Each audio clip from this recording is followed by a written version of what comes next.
Yeah, down at the bottom. Right at the bottom part. Yeah, it's something that broke free right at the base, and then it just came out like it had grease on it. Maybe we spilled some orange juice on it or something. No way. That's the only thing we didn't spill orange juice on. It's not that you didn't try, huh? It's a good cement, you guys. You ought to start thinking about that. Expose that stuff to vacuum, boy. Okay, our next experiment was the far UV camera. Dr. Page? For the benefit of some of the geologists here, I'll recount the goals, purposes of this experiment, which were to obtain photographs in the far ultraviolet of the geocorona in the upper atmosphere of the Earth. I should have said these photographs, of course, include spectra as well. And solar wind clouds, possibly, interstellar hydrogen, colors of stars in the far ultraviolet, and possibly intergalactic hydrogen. We had a lot of troubles, I guess John well knows.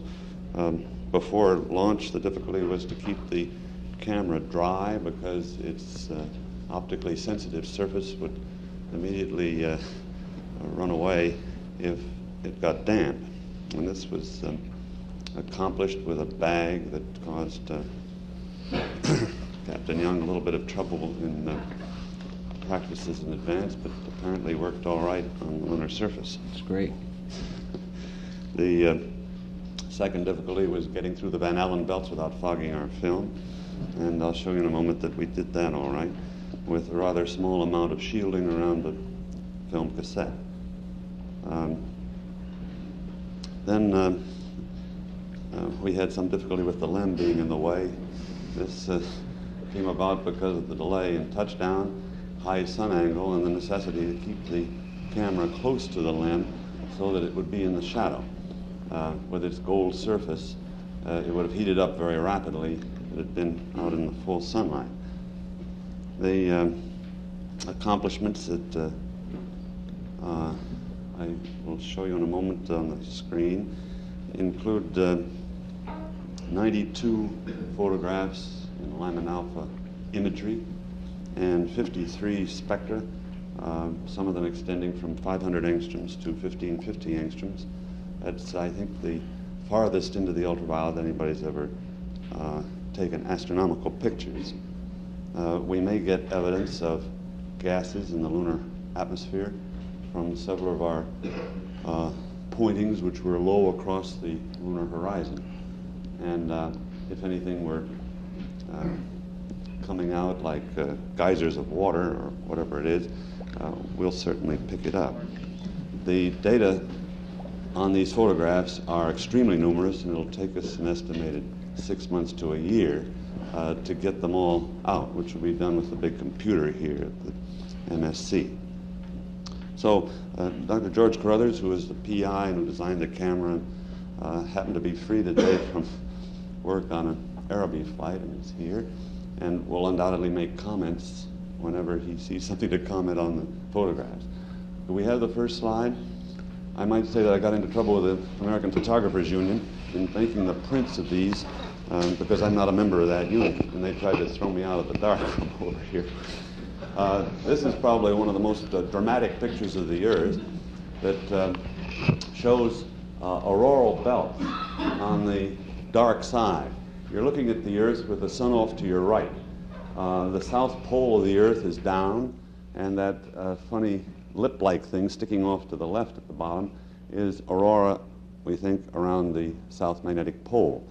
The most striking thing is the next lip up, which on the original you can see better than on this slide, goes around the full back side of the Earth.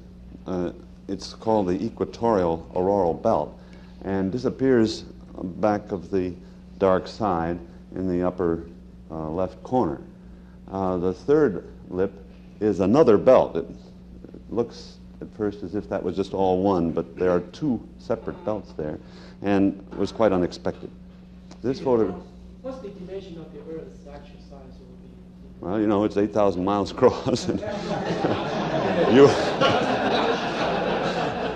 will. It is. There's some halation here, and I guess I'm not too sure, and perhaps George knows. This is a special Eastman NTB3 emulsion, very, very thin, and of course the exposure was made with electrons, not with light. It's an electronographic camera, but the dimension works out right. You can't see it too well on this print. There's a ring or a limit to the field, which on the originals is 30 millimeters across. It's 20 degrees in the sky, and the Earth is 2 degrees, and it checks out. So the dimension you see there is 2 degrees across the full diameter of the Earth.